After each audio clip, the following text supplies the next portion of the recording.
की प्रधानमंत्री आवास योजनेच्या अंतर्गत यावर्षी आपल्याला केंद्र सरकारने 6.5 लाख घरं मंजूर केली होती। ते टार्गेट वाढवण्यात आलेलं आहे। अतिरिक्त 13 लाख घरं आपल्याला देण्यात आलेली आहेत। एकूण आपण विचार केला तर जवळपास यावर्षी केंद्र सरकारच्या वतीनं महाराष्ट्रातल्या गरिबांकरता, कच्च्या घरात राहणाऱ्यांकरता, बेघरांकरता एका वर्षात 20 लाख घरं देण्याची अनाउन्समेंट आत्ताच केंद्रीय ग्रामविकास मंत्री आदरणीय शिवराज सिंग चौहान साहेबांनी केलेली आहे। महाराष्ट्राला मोदी सरकारने दिलेली ही अत्यंत मोठी भेट आहे आणि देशाच्या इतिहासामध्ये कुठल्याच राज्याला आजपर्यंत एका दिवसात किंवा एका वर्षात इतकी घरं मिळालेली नाहीत। ती 20 लाख घरं आपल्याला मिळालेली आहेत। खरं म्हणजे आपल्या आवास प्लसमध्ये 26 लाख त्या ठिकाणी लोकांचं रजिस्ट्रेशन आहे। आता ही 20 लाख घरं मिळाल्यामुळे आता फार कमी आपल्याकडे त्या यादीतले बेघर लोक राहतील, जे पुढच्या वर्षी आपण कंप्लीट करू शकू। त्याचसोबत एक अजून महत्त्वाची अनाउन्समेंट त्यांनी केली आहे की पूर्वी सर्वेक्षणामधले जे निकष होते ते निकष देखील आता त्या ठिकाणी डायल्यूट करण्यात आलेले आहेत। ज्यांची नावं सुटली होती आणि जे खरे बेघर आहेत, मग ते शेतकरी असो, महिला असो, अशा सगळ्यांना नव्या सर्वेक्षणामध्ये त्या ठिकाणी इन्क्लूड करण्यात येणार आहे। ती जी यादी बनेल त्या यादीतल्या लोकांनाही येत्या 5 वर्षामध्ये घरं द्यायची हा निर्णय माननीय मोदीजींनी केलेला आहे आणि तोच संकल्प आज शिवराज सिंग चौहान साहेबांनी या ठिकाणी सांगितला आहे।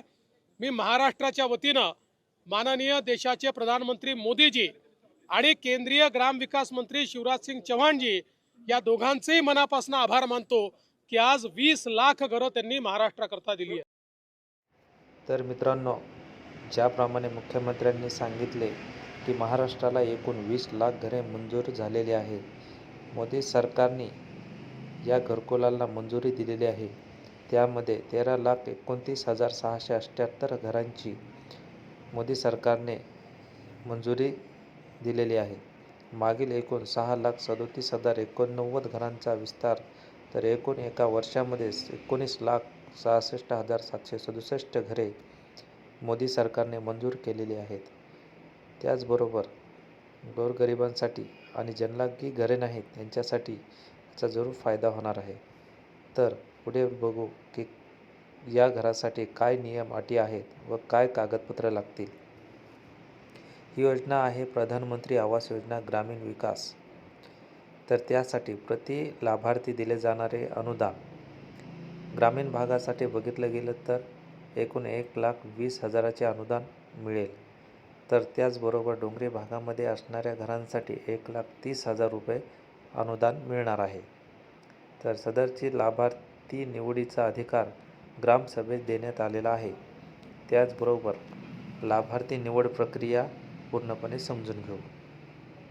सामाजिक आर्थिक जात सर्वेक्षण सन 2011 मधून उपलब्ध झालेल्या प्राधान्यक्रम यादीनुसार जी लिस्ट असेल आवाज सॉफ्टवर उपलब्ध आहे, सदर ग्रामसभेसमोर ठेवून त्यातून पात्र लाभार्थ्याची निवड करणे येते। प्राधान्यक्रमवर यादी बेपर 1 खोली लाभार्थी, 2 खोली लाभार्थी याप्रमाणे निश्चित केलेली आहे। यादीमधील व्यक्तींची ग्रामसभेद्वारे निवड करतेवेळी खालील निकषांवरील गुणांकानुसार प्राधान्यक्रम देण्यात यावेत। 16 ते 59 वयोगटातील प्रौढ व्यक्ती नसलेले कुटुंब, महिला कुटुंब प्रमुख व 16 ते 59 वयोगटातील प्रौढ व्यक्ती नसलेले कुटुंब, 25 वर्षावरील अशिक्षित निरक्षर व्यक्ती असलेले कुटुंब, अपंग व्यक्ती, कुटुंब ज्यात शारीरिकदृष्ट्या सधन प्रौढ व्यक्ती नाही, भूमिहीन कुटुंब ज्यांची उत्पन्न स्रोत मोलमजुरी आहे। सदरील गुणांकाच्या आधारे ग्रामसभा यादी तयार करतील व अशा प्रकारे गुणांच्या उतरत्या मांडणीचे प्राधान्यक्रम यादी तयार करण्यात येईल। यापुढे अर्ज कसा करावा हे आपण पाहू। हा घरकुलाचा अर्ज जो आहे हा ग्रामपंचायत आणि पंचायत समिती यांच्याकडे दाखल करायचा असतो।